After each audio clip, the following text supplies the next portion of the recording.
Hai murid-murid, selamat datang ke Sudut Bahasa Melayu Cikgu Tan. Dalam video ini, kita akan belajar tentang kata sendi nama demi, tentang, terhadap dan seperti. Murid-murid masih ingat apa itu kata sendi nama? Kata sendi nama ialah perkataan yang letaknya di hadapan frasa nama. Dalam video cikgu yang sebelum ini, iaitu kata sendi nama siri 1 dan 2, cikgu telah memberikan penerangan tentang penggunaan kata sendi nama di, ke, dari, daripada, kepada, pada, bagi dan untuk. Murid-murid, tajuk pertama kita ialah kata sendi nama demi. Kata sendi nama demi bertugas membawa makna tujuan dan digunakan di hadapan kata nama atau frasa nama. Kita lihat dalam contoh 1, demi keamanan negara. Yang kedua, demi kepentingan bersama. Dan yang ketiga, demi kelicinan kerja-kerja pejabat. Jadi di sini, demi membawa maksud tujuan iaitu keamanan negara, kepentingan bersama dan kelicinan kerja-kerja pejabat. Oleh sebab perkataan demi sudah membawa maksud tujuan, maka perkataan untuk yang sering digunakan dalam bentuk demi untuk dianggap lewah dan seharusnya untuk digugurkan. Jadi di sini murid-murid mesti ingat ya, demi untuk memang salah. Kita jangan amalkan penggunaan demi untuk yang dianggap lewah. Dalam contoh 1A, rakyat Malaysia mesti bersatu padu demi untuk kestabilan negara. Jadi dalam ayat pertama ini, demi untuk salah, kita betulkan dengan menulis demi kestabilan negara. Begitu juga dengan ayat yang kedua, demi untuk kelicinan kerja-kerja pejabat. Ini salah dan yang betulnya ialah demi kelicinan kerja-kerja pejabat. Murid-murid, penggunaan kata sendi nama yang seterusnya adalah sebagai unsur penegas dalam ungkapan tertentu. Contohnya, kita lihat ayat 1 dan ayat 2. Selain itu, demi juga digunakan untuk melahirkan makna urutan satu atau sekumpulan.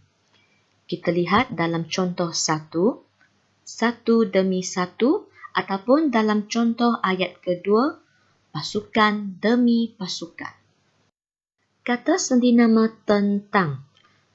Tentang digunakan sebagai unsur yang membawa maksud rujukan sesuatu yang tidak tentu atau umum atau mujarad iaitu tidak nampak ataupun abstrak, iaitu kata nama atau frasa nama yang mengikuti kata sendi nama tentang ini menjadi hal yang diperlakukan atau dibicarakan. Contohnya, dalam ayat pertama, berbincang tentang masalah negara. Yang kedua, tentang perkara itu. Dan yang ketiga, aduan tuan tentang kelewatan bayaran itu. Jadi dalam ayat ini, penggunaan tentang adalah tepat dan tidak boleh ditukar ganti dengan terhadap. Murid-murid, mari kita lihat penggunaan tentang dalam ayat 1A. Mereka membincangkan tentang cara menjawab soalan matematik. Ayat ini salah kerana penggunaan membincangkan tentang. Sebenarnya, membincangkan cara sudah betul. Kita tidak boleh menulis tentang di antara perkataan kata kerja transitif dengan objek. Jadi, di sini ayat C adalah betul. Mereka membincangkan cara menjawab soalan matematik. Ataupun dalam ayat 1B, Kita lihat mereka berbincang tentang cara menjawab soalan matematik. Dalam ayat 1b, berbincang tentang adalah betul kerana berbincang ialah kata kerja tak transitif.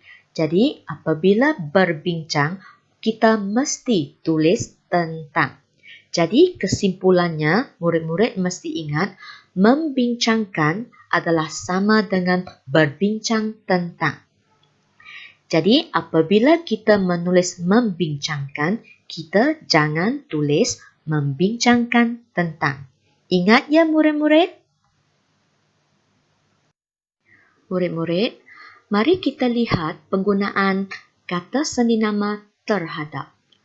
Terhadap digunakan sebagai unsur yang membawa maksud, rujukan yang melibatkan penyambut yang tertentu, sama ada manusia, haiwan atau benda.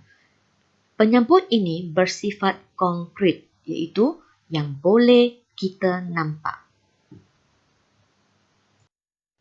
Sebagai contoh, dalam ayat ini kita nampak frasa terhadap anak buahnya, yang kedua terhadap binatang, dan ayat yang ketiga terhadap beberapa ekor lembu tenusu. Murid-murid, tadi cikgu sudah memberikan penerangan tentang penggunaan tentang dan terhadap. Jadi sekarang mari kita lihat contoh kekeliruan penggunaan tentang dan terhadap. Dalam ayat pertama, curiga terhadap kejujuran anak buahnya. Ini salah dan harus dibetulkan dengan penggunaan tentang, iaitu tentang kejujuran anak buahnya.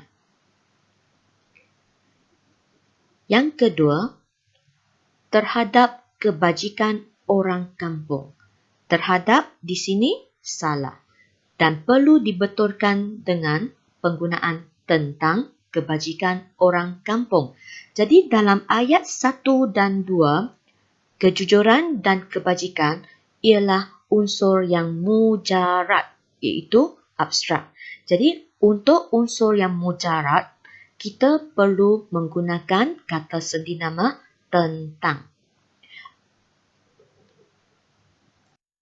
Murid-murid, mari kita lihat penggunaan kata sendinama seperti bagai, umpama dan laksana. Keempat-empat kata sendinama ini sebenarnya bersifat kelainan atau varian antara satu sama lain kerana mempunyai fungsi yang sama, iaitu berfungsi sebagai kata di hadapan kata nama atau frasa nama yang membawa maksud perbandingan. Sebagai contoh, mari kita lihat ayat pertama. Tumpukan peninju itu pantas seperti kilat. Ayat kedua, hatinya keras bagai batu. Dan ayat ketiga, pemuda itu berlagak laksana orang kaya. Baiklah murid-murid, demikianlah penerangan cikgu tentang kata sendinama dalam video kali ini. Jangan lupa untuk terus memberikan sokongan kepada cikgu dengan melanggani saluran cikgu iaitu Sudut BM Cikgu Tan YN, dan cikgu berharap murid-murid akan terus memberi sokongan dengan menonton video-video cikgu yang seterusnya. Baiklah, kita berjumpa lagi dalam video-video yang akan datang. Terima kasih. Bye.